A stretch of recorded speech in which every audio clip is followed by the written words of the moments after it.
What's up, everybody? Got another review for you today. This time we're going to talk about an environment from our friends at Weta Workshop. What environment are we talking about?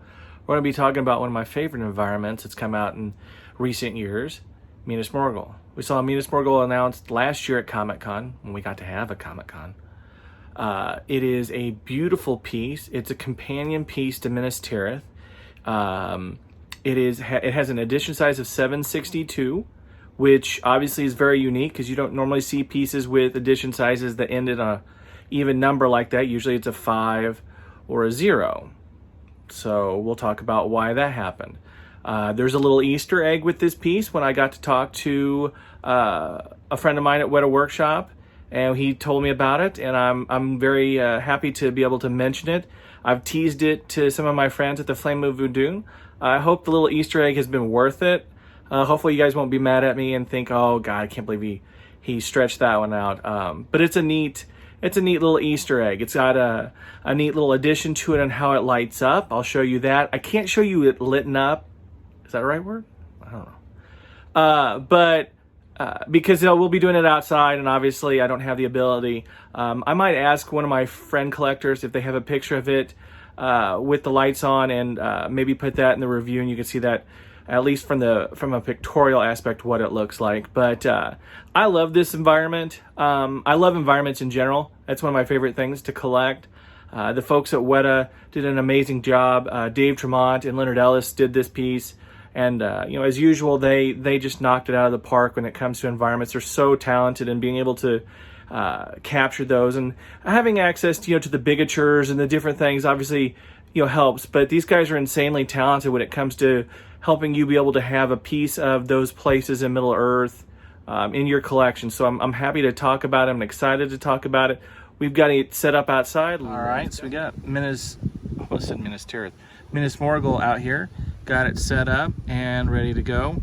I didn't mention the intro of the price. It's $6.99, and so I can't remember what Minas Tirith's price was, but it's right around the same price. So obviously, to me, with how beautiful this thing is, I think you're getting a pretty good deal on it. Just the detail in the door, and you got all the bricks and the tower in the middle, and it looks like it was straight out of the movie, which obviously it should be and done by Weta, but it's just really, really nice. I really, really love it. So before I go too much further, I'll give you, as usual, the 360 spin around. I'll be quiet so you can take that in, and then we'll kind of talk about a few bits and pieces.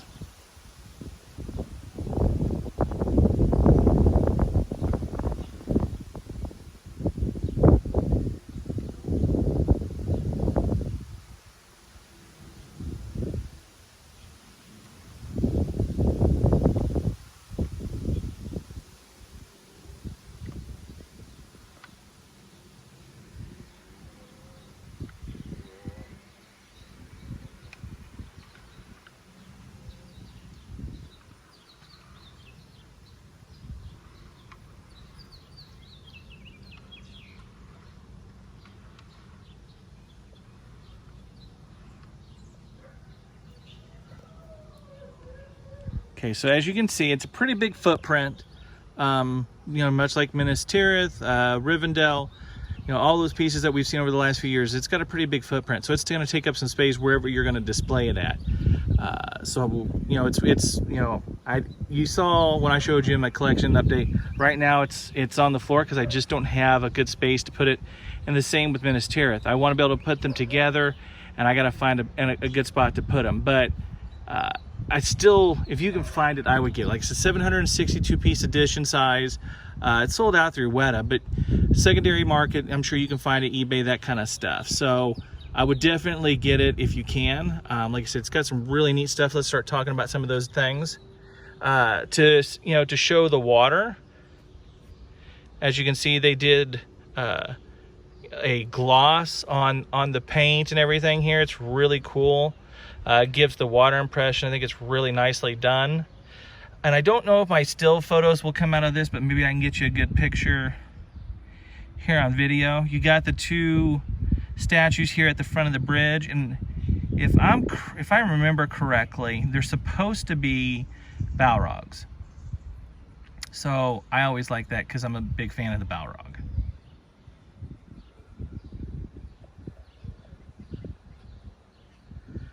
The beautifully done gate. I think it's really, really nicely done. And you got the very cool bridge that we saw all the soldiers marching down and stuff in Return of the King. And the thing pardon me, I didn't mean to shake the camera there quite like that. I'll show you something else too that's really tiny detail that I know it looks like I'm just showing you the rocks, but that's actually supposed to be the steps that Frodo and Sam and Gollum go up. So it's a tiny little piece that maybe you might miss if you're not otherwise looking for it. And so you've got a little bit better look at the little statues here.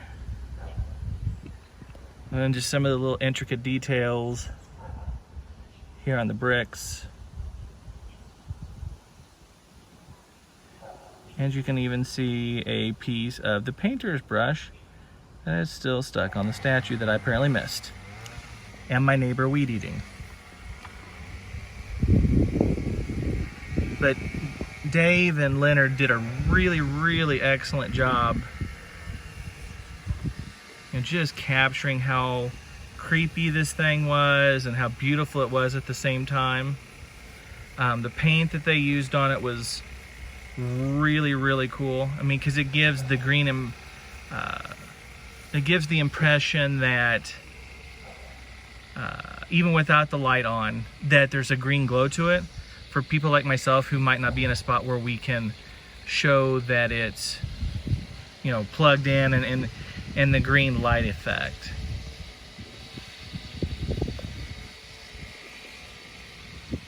And a piece of a leaf blowing in.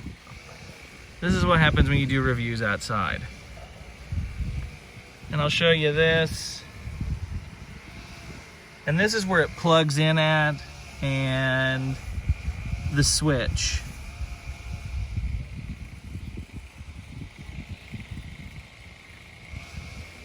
So you can adjust how bright you want it to look.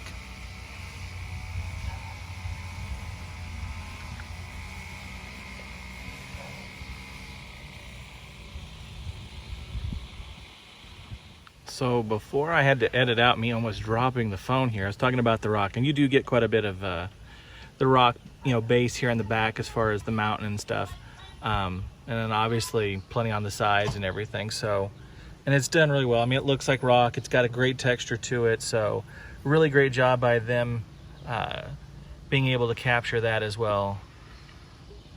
To me, I think. We know how great the sculptors are that do all the monsters and the human characters and the elves and stuff like that.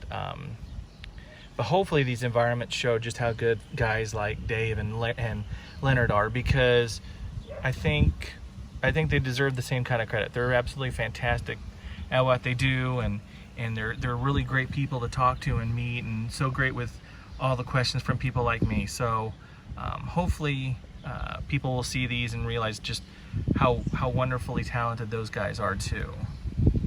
So I'm gonna set up a little bit. Sorry if it shakes a bit while I move here. Just kind of wanted to show you a slightly aerial view of the inside and the ruined buildings and all that kind of stuff. It's creepy. I mean, it looks like it was at one time beautiful like Minas Tirith, and you know, obviously the orcs and the Ringwraiths and stuff have destroyed it and tore it up and turned it evil and all that kind of thing.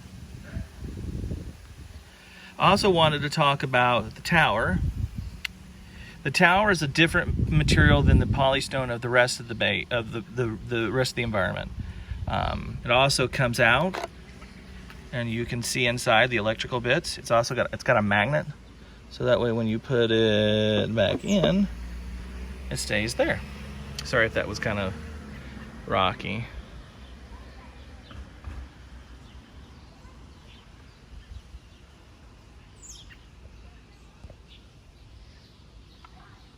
Can I give you a aerial look here still. There we go, focus back in a bit.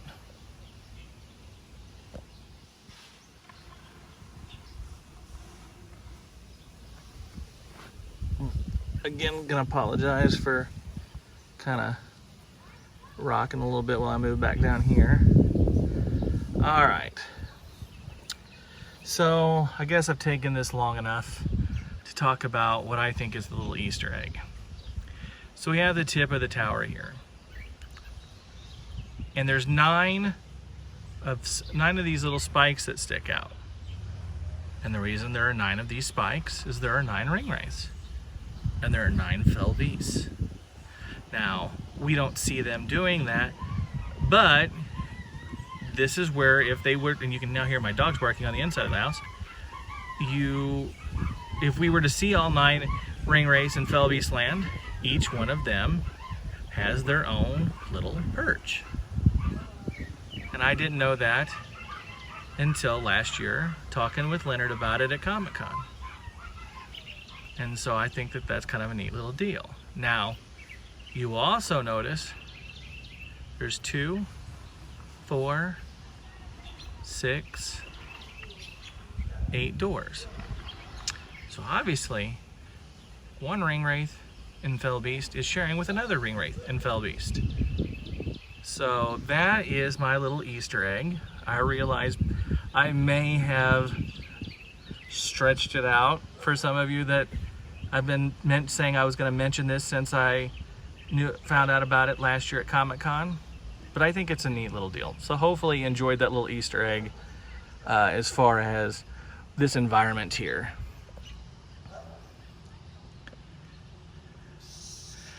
As I said in the intro, I'm a big fan of environments. I really love them. I love being able to visit the places that these characters went to is in the best way that you can. I think Weta does an absolutely fantastic job with them. I think they're beautiful. I love the detail in them. Leonard and Dave do an amazing job with them. I love the creepy paint on this. I love being able to match it with Minas Tirith and have the 2, cities right there where you can compare what happens under different types of rule. I think the price is fair for what you get. I love the light up feature. Sorry I can't show it to you in this, but it's really, really nice. Like I said, you can find it on the secondary market, and I would definitely do so if you're a fan of Lord of the Rings. I think it's really neat, and I'll move my towel out of the way that I use the rest of my elbow on. But it's a really neat piece. I really, really love it. Hopefully you enjoyed this review and peek at Minas Morgul. I think it's, like I said, I think it's worth getting. I think it's definitely worth tracking down. I can't think, I wish I knew of a place right now that had it so I could tell you that, but definitely try eBay and find a seller that you think you can trust, because it's worth getting. It's definitely worth getting. It's beautifully painted, beautifully sculpted. It looks amazing. As always, guys, thank you for the support. Thank you for the support on the channel. Thank you for the support of supporting us at Torn. Please come chat about it with us in our Facebook group. Please come chat about it on the Flame of Dune. Please come and chat about it in Lord of the Rings Collectors on Facebook. Wherever you feel the most comfortable and you want to share, please come chat about these Lord of the Rings collectibles. Be on the lookout for our Comic-Con coverage coming up. Even though we won't actually be at Comic-Con because there is no in-person Comic-Con, we're still going to have all the news and stuff that comes out from any of the collectibles and everything. So please keep an eye out on that. Like I said, guys, just thank you for the support. Very much appreciate it. Till next time, guys. Later.